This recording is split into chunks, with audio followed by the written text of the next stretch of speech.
รมสวนาสี่ครั้งวันพระชาวพุทธานุส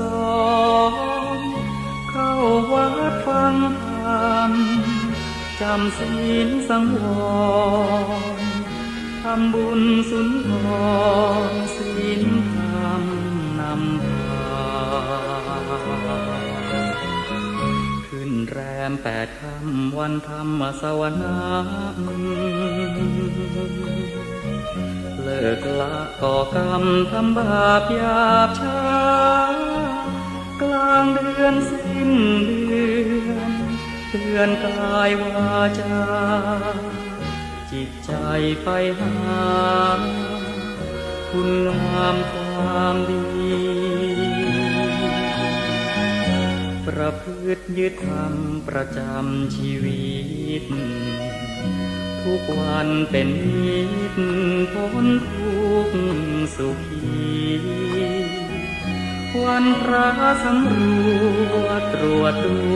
ความดีอย่าปล่อยชีวิตให้ว่างห่างทางระฆังกังวานแววผ่านลมพัดเสียงสวดธรรมวัดวังเวงแววสังเสียงพระพร่ำแจ้งแสดงพระธรรม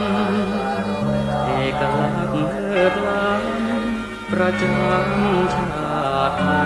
ย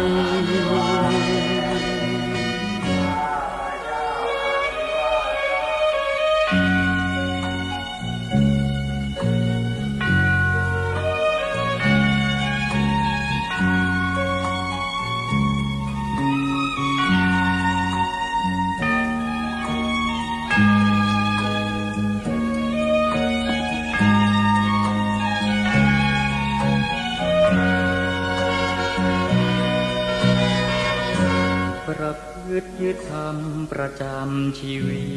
ตทุกวันเป็นนิจพ้นทุกข์สุขีวันพระสำรวจตรวจดูความดีอย่าปล่อยชีวิตให้ว่างห่างทางระฆังกังวานแววผ่านลมพัดเสียงสวดธรรมวัดวังเวงแววซ้ำเสียงพระพร่ำแจ้งแสดงพระธรรมเอกลักษณ์เลิศล้ำประจำชาติไทย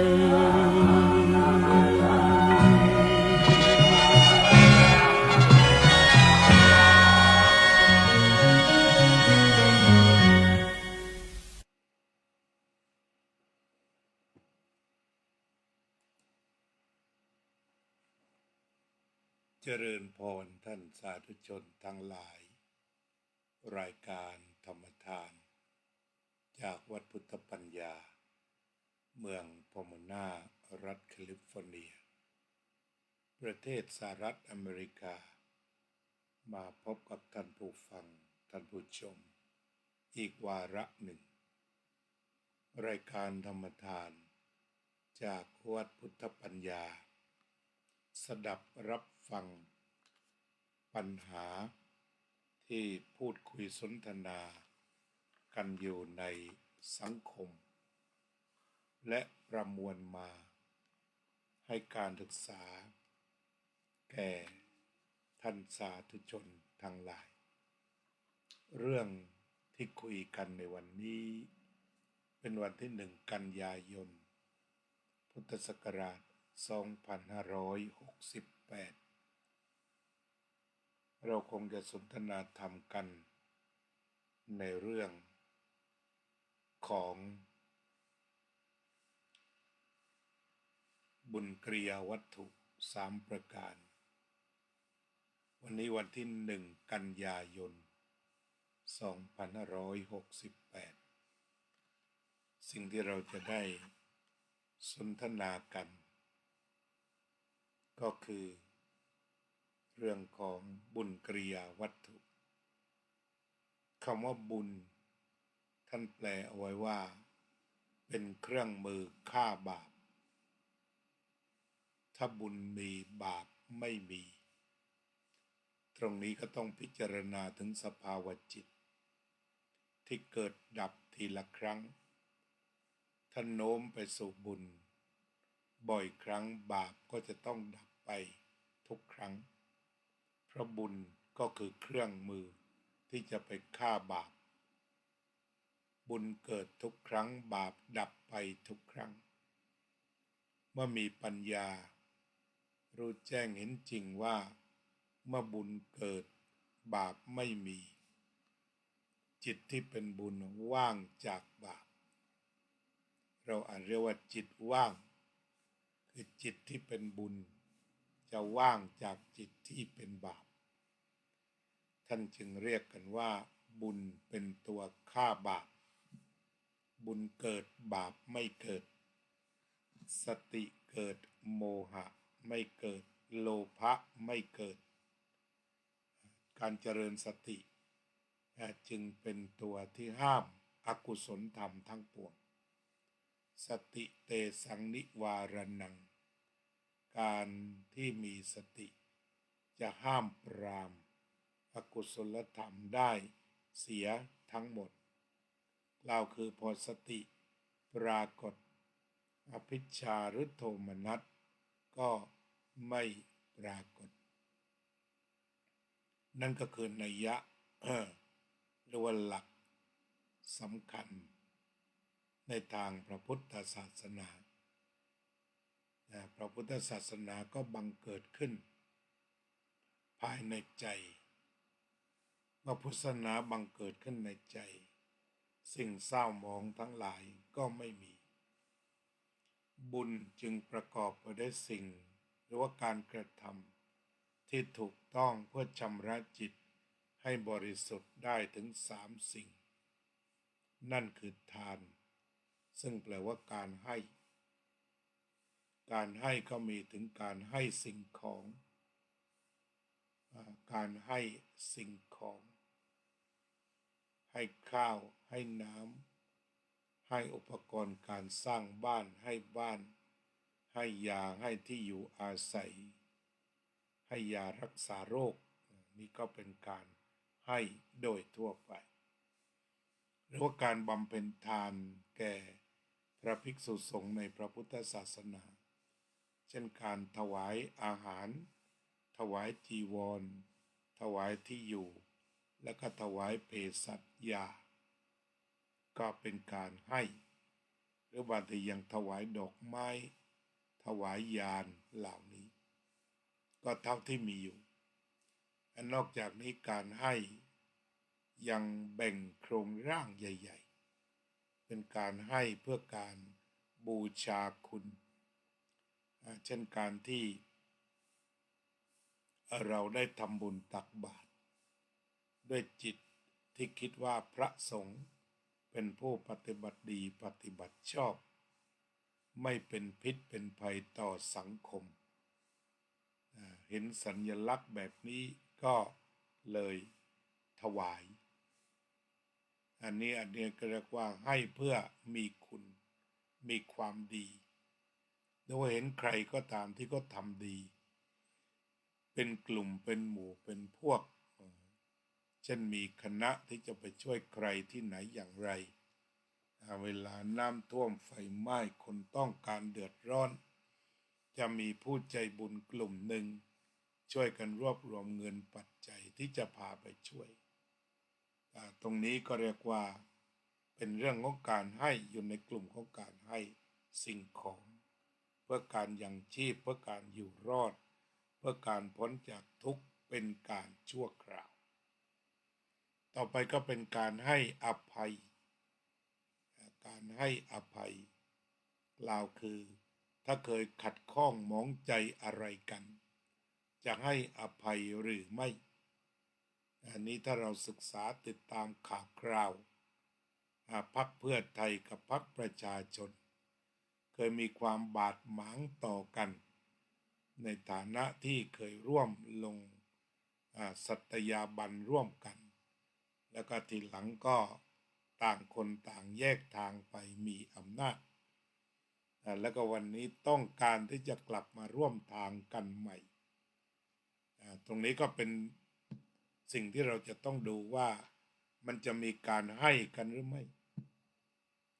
รายงานข่าวพรรคเพื่อไทยไปเยี่ยมพรรคประชาชนสิ่งที่ขออันแรกก็คือขอโทษก่อนขออภัยก่อนแล้วก็ขอเสียงเนี่ยนี่เป็นขอทั้งหมดขอเสียงโหวต อันนี้ก็เป็นเรื่องทางวัตถุทีนี้ขออภัยก่อนจากการที่ไปขอเหล่านั้นก็จะปรากฏว่าจะให้หรือไม่จะให้อภัยหรือจะให้เสียงมันก็ขึ้นอยู่กับเขานั่นเองจะให้อภัยไหมถ้าปรากฏว่าวันเลือกตั้งนายกพรรคประชาชนโหวตให้พรรคเพื่อไทยทำเป็นรัฐบาลต่อไปอย่างเต็มที่ก็เท่ากับว่าขออภัยนั้นได้รับการอภัยที่พรรคเพื่อไทยไปขออภัยสิ่งที่ผิดพลาดกันไปในหลายๆประเด็นที่ทำงานร่วมกันก็ถ้าให้อภัยเสียงโหวตก็มาแต่ก็ปรากฏว่าแกนนำบางท่านก็ยังไม่ให้อภัยต่อพรรคเพื่อไทยแกนนำระดับเข้มๆบางท่านก็ออกมาว่าที่ไม่ให้อภัย1 2 3 4 5หรือที่ไม่อยากจะเดินร่วมทางกันก็1 2 3 4 5นั่นก็ว่ากันไปเพราะฉะนั้นในการที่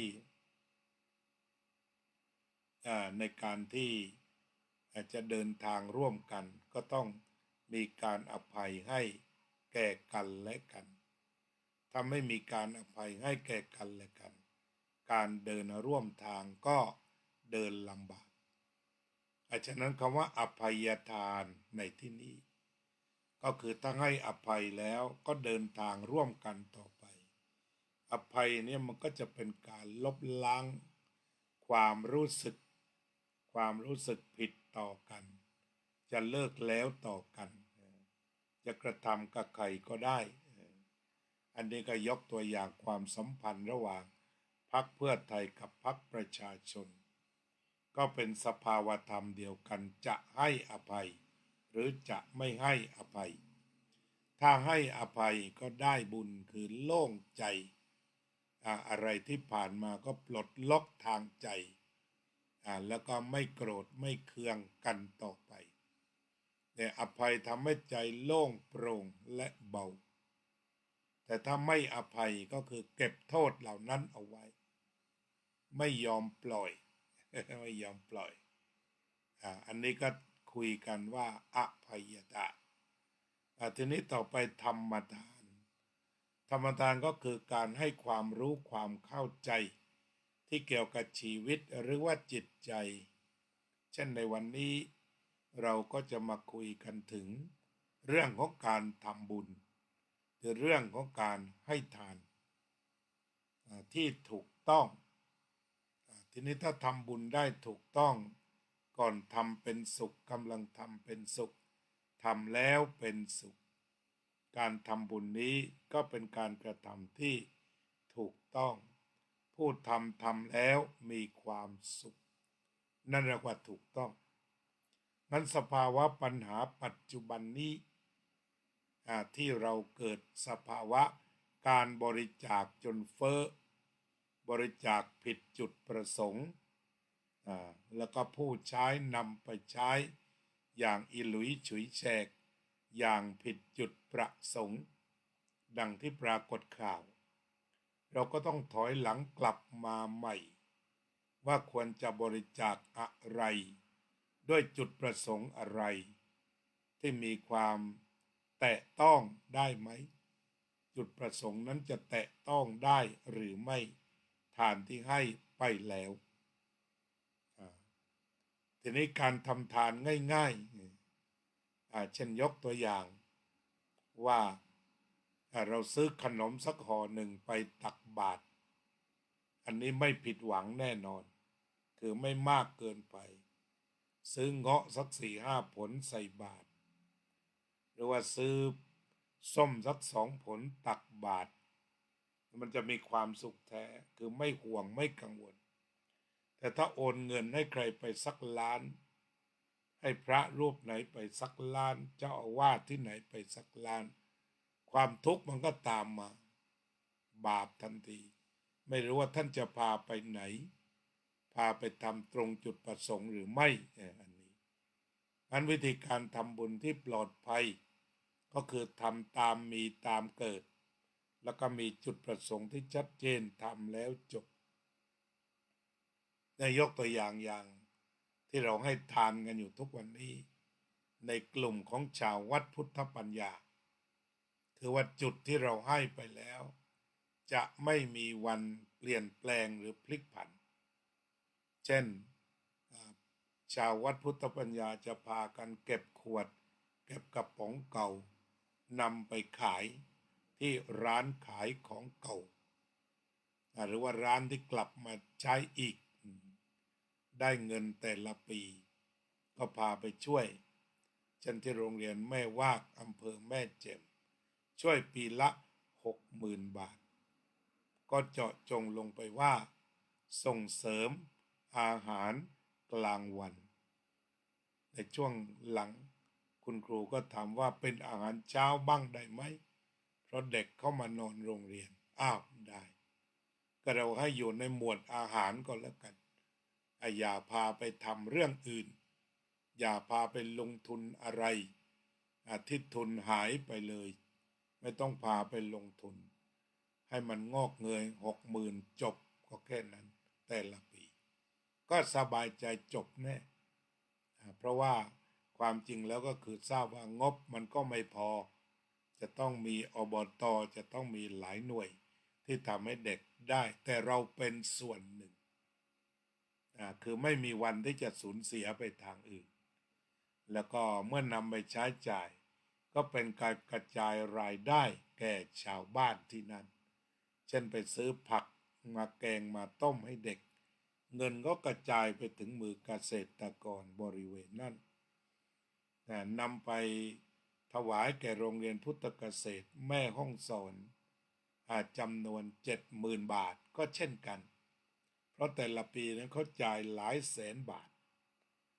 ฉะนั้น70,000 บาท อาจจะเป็นการซื้อข้าวสารในช่วงที่ขาดแคลนเพราะว่าเขาปลูกข้าวเอง แต่จะมีขาดอยู่สัก1-2 เดือนก็ได้ซื้อข้าวสารแล้วกินจริงๆซื้อน้ำปลาซื้อน้ำมันในการปรุงอาหารก็คุยกันชัดเจนเห็นก็เลยทำบุญกันมาเป็น10 ปีไม่มีรายการบอกว่าครูเบี้ยวเลยสักนิดเดียวเพราะครูแต่ละคนนั้นยอมกินเงินเดือนต่ำๆเพื่ออยู่กับลูกศิษย์อันนี้ยกตัวอย่างพวกเราก็ทำบุญกันอยู่เหมือนกันช่วยโรงเรียนช่วยโรงพยาบาลในการช่วยโรงพยาบาลก็ต้องดูว่าช่วยเต็มที่โรงพยาบาลบางแห่งก็ยังทำงานไม่เต็มที่ไม่มีจุดประสงค์ไม่ตามจุดประสงค์ตรงนักเราก็พักแล้วก็ดูก่อนเมื่อไหร่ที่เป็นไปตามจุดประสงค์เต็มก็ทำบุญกันต่อไปไม่ใช่ว่าทำไปโรงพยาบาลแล้วเรียกว่าจะได้นำไปใช้อย่างปุ๊บปั๊บตรงไปตรงมามันก็ผ่านขั้นตอนอะไรกันมากมายนี่ก็อยู่ในส่วนของการให้ทานทั้งนั้นหรือว่าพาไปจ้างครูอย่างโรงเรียนไตรมิตรสามัคคีจังหวัดลำปางอำเภอศพปราบก็จ่ายไปปีละ120,000หรือว่าจ้างครูเดือนละ5,000 2 คนก็ไปช่วยสอนเด็กอันนี้ก็เรียกว่าไม่ต้องคิดว่าเงินมันจะไปไหนก็ไปเข้ากระเป๋าครูนี่5,000 บาท12 5 60ปีละ60,000 บาทต่อคน 2 คนก็120,000ก็กระจายรายได้สู่ชนบทให้คุณครูได้อยู่ที่บ้านได้ดูแลเด็กอันนี้ก็เป็นตัวอย่างที่ว่าการทำทานนั้นต้องเลือกแล้วก็ส่งไปถวายทุนการศึกษาโรงเรียนวัดโมลีโลกยารามหรือว่าพาไปช่วยร่วมก่อสร้างเช่นการไปร่วมก่อสร้างที่พักสงฆ์ของศูนย์ส่งเสริมพระพุทธศาสนาที่ตำบลกุดจิกอำเภอสูงเนินจังหวัดนครราชสีมานั้นก็เคยไปเห็นชัดๆอยู่ว่าพระนอนกับพื้นบางทีพอมีตังก็นำอิฐไปวางให้สูงกว่าพื้นนิดหน่อยหากระดาษมาปูทำมาหลายปีแต่พระภิกษุเหล่านี้นั้นเรียนดีเป็นพระภิกษุปัญญาชนของประเทศปรริญญา6 7 8 9อาจารย์ชลินผู้ทำก็ทุ่มเทกำลังกายกำลังใจกำลังทรัพย์เป็นที่ประจักษ์เราก็ไปร่วมขบวนการก็จะสร้างตึกบอกว่างบกลมๆก็ประมาณ500,000ทางเราก็ช่วยกันไป100,000 กว่า1 ใน 5เนี่ยไปแล้วก็เงินมันจะไปไหนก็เข้าไปอยู่ในศาลาแล้วก็ไปไหนต่อก็ช่างทั้งหลายที่มาทำเขาจะรับเงินเราไปกินส้มตำเงินเราก็ไปถึงมือแม่ค้าส้มตำพาไปซื้อข้าวสารเย็นนี้ก็ต้องกินข้าวสารพรุ่งนี้ต้องซื้อข้าวเหนียวมาเพิ่มเติมการค้ามันก็ไปเรื่อยไปอย่างเงินบาทเดียวมันก็เดินทางของมันไปอย่างเงิน100,000ที่ออกจากวัดพุทธปัญญามันก็เดินทางไปโคราชแล้วก็กระจายกันตามมือในช่างต่างๆซื้ออุปกรณ์ก่อสร้างในแจกกันหลายตลบอันนี้เราเรียกว่าการกระจายรายได้ทำบุญอย่างเดียวได้นกเป็นพวงก็บอกว่ายิงนกนัดเดียวได้นก2 ตัวอย่างของเรานี่ทำบุญไปแล้วเนี่ยได้นกเป็นพวงทุกจุดที่ยิงเงินผ่านไปแล้วมันก็จะกระจายรายได้กระตุ้นเศรษฐกิจเข้ามือคนโน้นคนนี้ไม่มีหยุดหย่อน ไม่ว่าจะไปจับจุดไหนเช่นว่าครูอัตราจ้างลงทานลงไปแล้วครูอัตราจ้างก็ต้องใช้แน่นอนปัจจัย4มาดูคุณแม่มาดูครอบครัวใน 5,000 ใช้ได้ตั้งเยอะก็กระจายไปสู่จุดต่างๆเพราะฉะนั้นเรื่องของการทำบุญที่ทำแล้วไม่เสียดายไม่ต้องเดือดร้อนในภายหลังก็ให้เห็นจะกันอย่างนี้หรือเรียกว่าทำบุญบำรุงเช่นว่าไปดูที่วัดหาข้อมูลซะก่อนแต่ละเดือนนั้นค่าไฟเท่าไหร่ถ้าว่าเดือนนี้ทางวัดค่าไฟพอเราก็ไม่ต้องช่วยแต่ถ้าบอกมันยังขาดอยู่เราก็รวมกลุ่มกันเอาคนละ10 บาทขาด100ใช่ไหมไม่ต้องควักคนเดียวเอาคนละ10เอามากเนี่ยก็ครบ100ก็พาไปปิดบัญชีให้วัดต่างๆได้ซึ่งวัดแบบนี้มีอยู่เยอะงั้นการทำบุญที่สำคัญก็ต้องยึดการให้ทานที่สำคัญก็ต้องยึดแนวทางพระพุทธองค์เป็นหลักนั่นคือวิจัยยะทานังตถาคตปัสสัทธังการวิจัยแล้วให้พระตถาคตสรรเสริญหรือว่านิสสัมมะกรณังไสยโยใคร่ครวญแล้วกระทำประเสริฐที่สุดนี่บางอย่างญาติโยมอยู่ในอาการผวาว่าเดี๋ยวทำบุญไปแล้วจะไปออกสนามฟุตบอลพระจะพาไปซื้อที่ดินพระจะพาไปซื้อรถตรงนี้เงินอยู่ในมือของตนฉะนั้นต้องใคร่ครวญก่อนพิจารณาก่อนว่าเมื่อ ใส่มือไปแล้วไปไหนเอายกตัวอย่างเราอยากได้ผลเช่นสามเณรข้างวัดที่ใดสามเณรเรียนโรงเรียนปริยัติธรรมจะต้องเสียค่ารถอาจจะต้องเสียค่าภัตตาหารเพลนะบางทีต้องไปซื้อฉันนะเนนในหลายแห่งเนี่ยก็ถวายไปก็ถวายเนนไปค่ารถเช่นว่าเนนนี่จะต้องเหมารถเดือนละ600เราช่วยหน่อยไหมถ้าพอมีเงินเอาช่วยท่านหน่อยช่วยเป็นค่ารถจบเลยเนี่ยถวายค่าเหมารถไปโรงเรียนสมมุติ600หรือไม่ได้แล้ว1,000 กว่าทีนี้มีตังอยู่ไหมถ้ามีตังก็ช่วยกันเรามีเพื่อนกัน10 คนคนละ60ก็ได้600มาส่งเสียสามเณรรูปหนึ่งเพราะว่าสามเณรเข้ามาบวชปฏิบัติตนดีห่างไกลจากยาเสพติดต่าง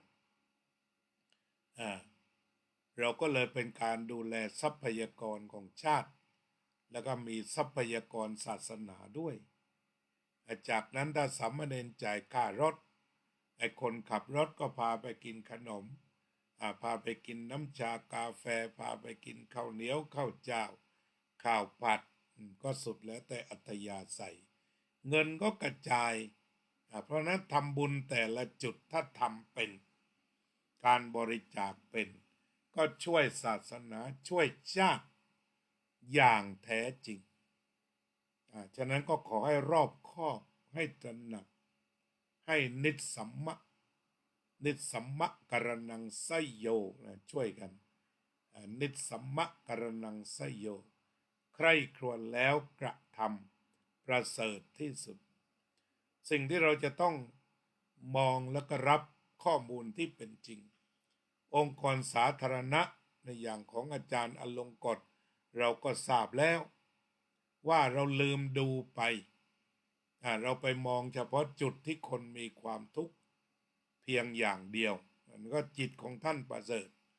แต่ว่ากระบวนการหาตังค์เช่นนำตู้บริจาคไปวางทั่วประเทศจุดนี้ก็ต้องไปดูว่านี่รายได้จึงมันเป็นพันล้านก็เพราะว่าใครก็สงสารพร้อมกันหมดแล้วก็ใส่กล่องบริจาคก็กลับไปหนักหรือวัดไร่ขิงตู้บริจาค185ตู้ตรงนี้ก็อยากจะเห็นว่าถ้าวัดไหนที่ยิ่งใหญ่อึกกระทึกครึกโครมตู้บริจาคเยอะเราก็ควรจะทำแต่น้อยเพื่อที่จะไม่เสียดายในภายหลังทำให้น้อยที่สุดหรืออาจจะไม่ทำเลย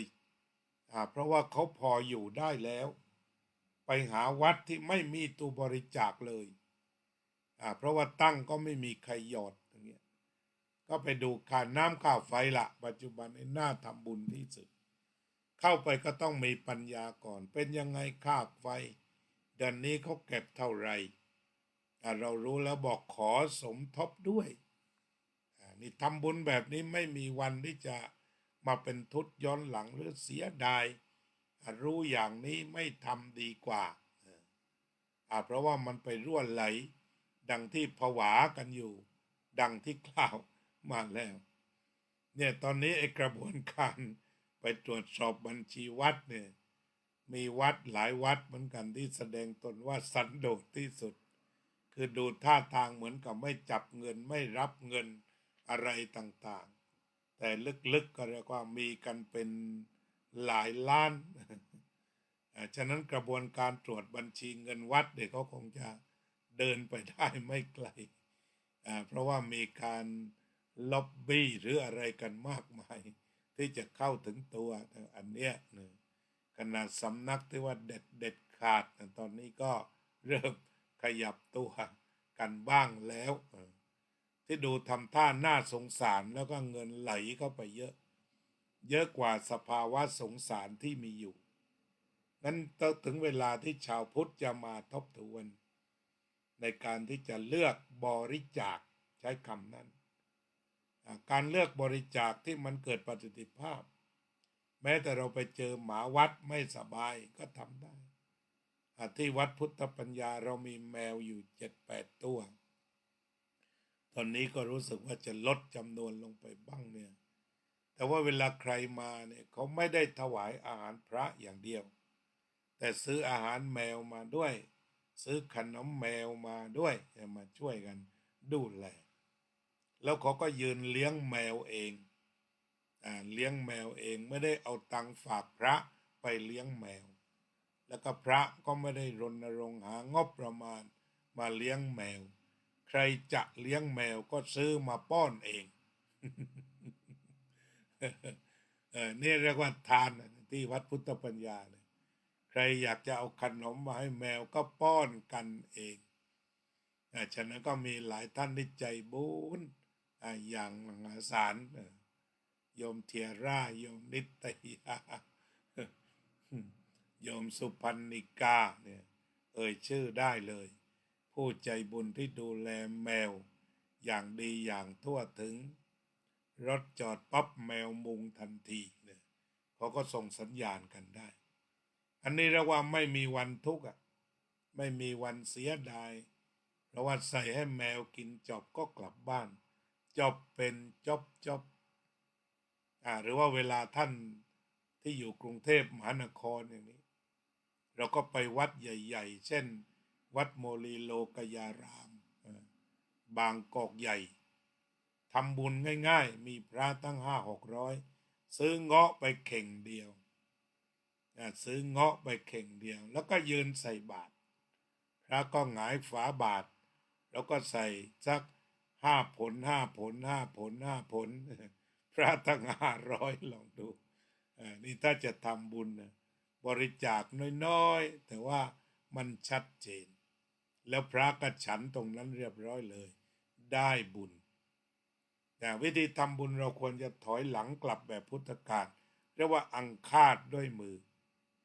ก็ได้บุญหมดละเนี่ยเช่นข้าราชการเกษียณก็มาตั้งแต่ตี 4มาช่วยกันทำกับข้าวปอกกระเทียมช่วยกันล้างถ้วยล้างจานสิ่งเหล่านี้เป็นบุญทั้งนั้นฉะนั้นถ้าทำบุญถูกบุญเนี่ยมันจะไม่มีทุกข์ย้อนหลังเลยแต่ตรงนี้ก็ต้องมา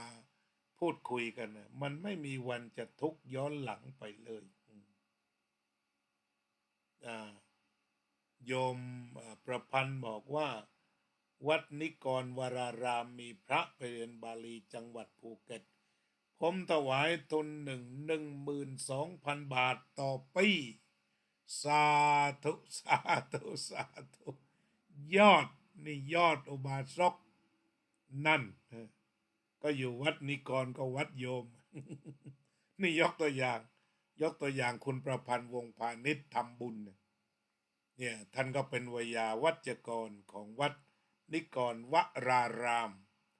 แต่ไม่เบิกเงินวัดมาทำบุญ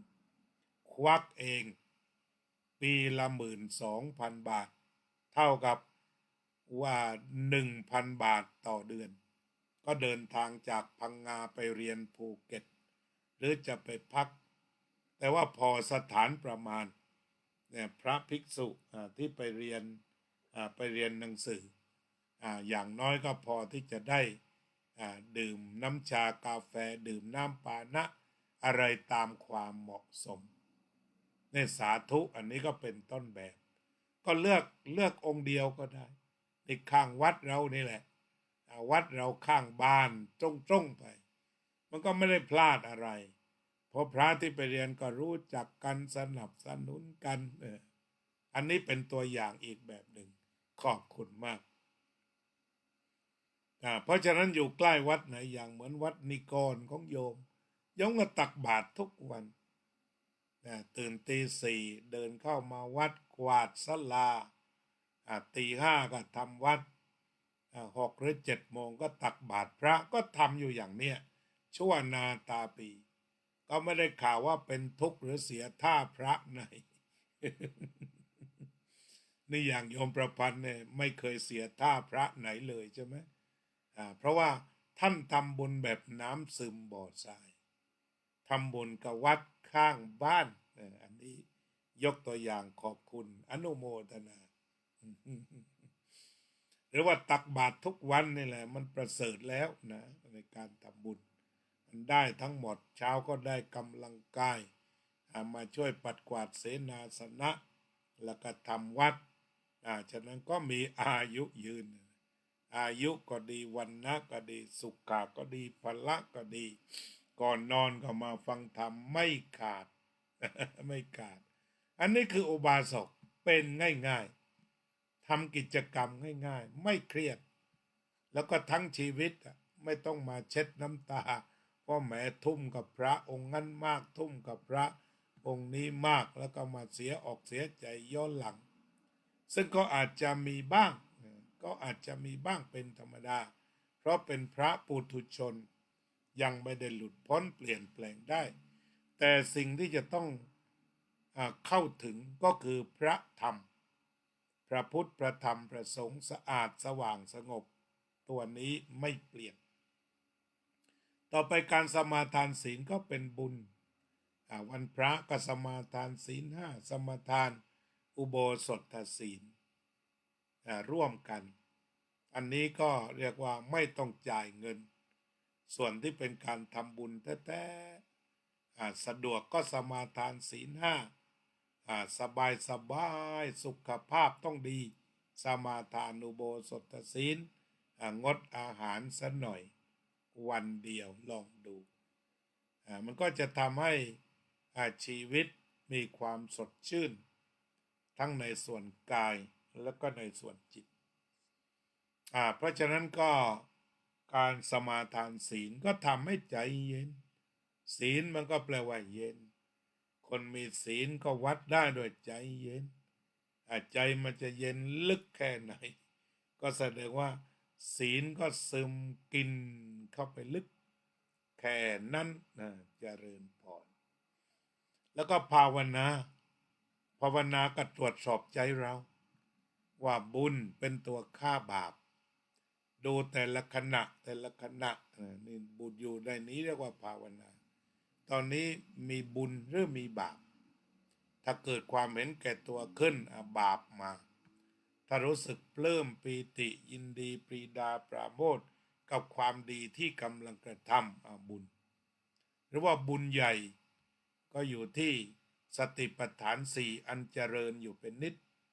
ดังที่พระพุทธเจ้าตรัสว่ามีสติมีสัมปชัญญะถอนความพอใจและความไม่พอใจในโลกออกเสียได้ถอนความพอใจความไม่พอใจในโลกออกไปเสียในโลกออกเสียได้พอออกเสียได้พอถอนความพอใจไม่พอใจในโลกทีนี้การที่เฝ้ามองเฝ้าดูเพื่อจะถอนความพอใจและความไม่พอใจในโลกออกเสียได้นี้ก็คือการภาวนาในการภาวนาเมื่อเกิดขึ้นก็เรียกว่าบาปไม่มีเพราะมันมีสติและสัมปชัญญะนี่เรียกว่าทำบุญกับภาวนาจะทำเมื่อไหร่มันก็ได้บุญเหมือนนั้นเอายกตัวอย่างเช่นทำแบบมีฟอร์มเช่นว่าการกำหนดลมหายใจเข้าออกรู้หายใจเข้ารู้หายใจออกรู้หายใจเข้ารู้หายใจออกมีตัวรู้อยู่ขณะตัวรู้อยู่ตัวไม่รู้ไม่มีพอตัวไม่รู้ไม่มีในที่สุดก็จะนำมาสู่สภาวธรรมที่เรียกว่าเป็นความสว่างไสวไม่เป็นบาปหายใจเข้ารู้ไม่มีบาปหายใจออกรู้ไม่มีบาปหายใจเข้าบุญหายใจออกบุญนะเพราะจิตปรากฏถ้าบุญอยู่บาปไม่มาบาปไม่มานี่คือภาวนาง่ายๆทุกคนทำได้ตรวจสอบจิตใจซะก่อนตื่นเช้าขึ้นมาบริสุทธิ์ตอนเช้าขาวตอนเที่ยงเกลี้ยงตอนบ่ายสบายตอนทำงานเบิกบานตลอดเวลาโอเคดีมากนี่เรียกว่าตรวจสอบถ้าวันไหนหงุดหงิดตอนเช้าก้าวร้าวตอนเที่ยงเดี้ยงตอนบ่ายจะตายตอนทำงานฟุ้งซ่านตลอดเวลานี้ไม่ค่อยเข้าทาง ไม่ค่อยดีปรับสมัยก็มาตั้งลำกันที่ลมหายใจมีความรู้สึกตัวทั่วพร้อมถ้าว่ามันกวัดมันแกว่งมันดิ้นรนกระวนกระวายเราก็ใช้พุทโธรู้ตื่นเบิกบานเข้ามากำกับพุทเข้าโธออกพุทเข้าโธออกสติคอยบอกว่ารู้ตื่นเบิกบานฝึกแล้วฝึกอีกฝึกจนชำนาญรู้ตื่นเบิกบานทุกลมหายใจว่าแล้วเราก็ภาวนาร่วมกันเลยนะพุทเข้าโธออกพุทเข้าโธออกเป็นเวลาพอสมควรขอเชิญภาวนาร่วมกันใครได้ร่วมภาวนากับพระอาจารย์วันนี้ก็เขียนขึ้นมาว่าร่วมภาวนากันด้วยเรียกว่าร่วมบุญด้วยถ้าเงินเขาเรียกอะไรแต่นี่ภาวนาก็ขอเชิญ ทำบุญโดยการภาวนาไม่เรียรายเชิญ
สัพเพ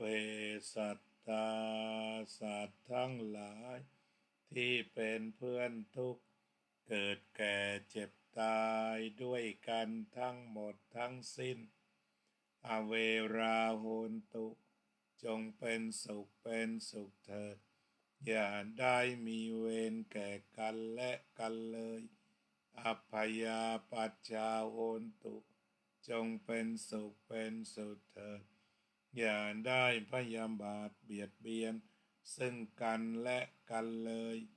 อนีฆาโหนตุจงเป็นสุขเถิดอย่าได้มีความทุกข์กายทุกข์ใจเลยสุขีอัตตานังปริหารันตุจงมีความสุขกายสุขใจรักษาตนให้พ้นจากทุกภัยทั้งสิ้นเทินอภิวาทนาสีลิสะนิจจังวุธาปจายิโนจัตตารโอธรรมาวัฏันติอายุวันโนสุขังพลัง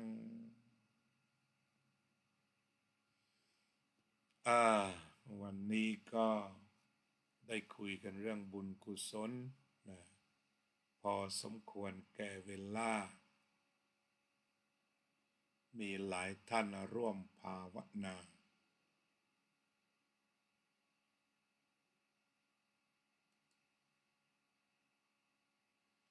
วันนี้ก็มีผู้มาร่วมรายการกันเยอะเลยทีเดียวตั้งแต่โยมน้อยพรหมประเสริฐ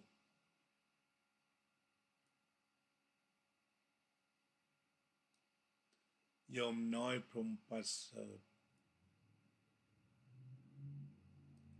เข้ากันมาเยอะโยมเป็นศรีภักดีไทยโยมวารินีแทรกขอโยมศิวิไลศรีวงชัย โยมดวงสมรวงลิ่มโยมสุพนิกาฉายาลักษณ์โยมประสิทธิชัยครุฑกาศโยมอุบลอินทวงศ์โยมรัตตินันท์จวราโรจน์โยมรุ่งนภาโรจนบุรานนท์โยมเอกพลพุ่มบัวโยมตุ๊กรัชดาพรโยมคำมูลผลสมบูรณ์โยมคำมูลผลบูรโอเคโยมประพันธ์วงพาณิชย์โยมอุบลโยมกัลยาว่องทิพย์คงคาผู้นำภาวนาผู้ที่ทำบุญกับภาวนามากที่สุดพร้อมหมดเลยทานศีลภาวนานะโยมโจ้โยมจิรารัตน์พร้อมเพรียงโยมจิรารัตน์ร่วมภาวนาโยมตุ๊กร่วมภาวนาก็ขอมอบบุญนี้คือการภาวนาให้พี่น้องสาธุชนได้ไปประพฤติปฏิบัติกันเพื่อให้เกิดความสุขสงบเย็นในชีวิตประจำวันของพี่น้องทุกท่านทุกทิพพาราตรีการเทิน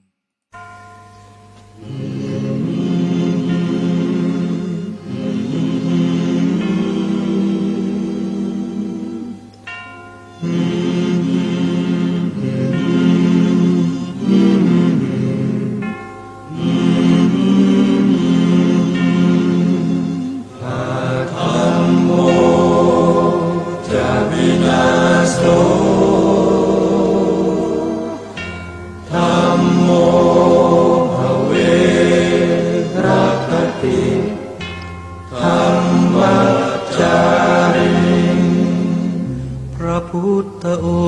งค์ท่านทรงตรัสรู้เป็นสัพพัญญูตรัสสอนความจริงว่าธรรมะย่อมชนะทุกสิ่งเป็นที่พึงพิงแก่ผู้ประพฤติชอบธรรมธัมโมจะวินาโสธัมโมภเวรัคติธัมมัจจาริอำนาจใดๆก็ตามย่อมถึงความพินาศถ้าขาดธรรมะประจำไม่มีใครอยู่ค้ำฟ้าเราต่างเกิดมาใช้กันจงอยู่ในศีลในธรรมคิดทำแต่กรรมที่ดีธัมโมจะวินาโสธัมโมภเวรัคติธัมมัจจาริธรรมส่องสว่างสู่ทางสุขสีคำจุนโลกนี้นิรันดร์ธัมโมจะวินาโส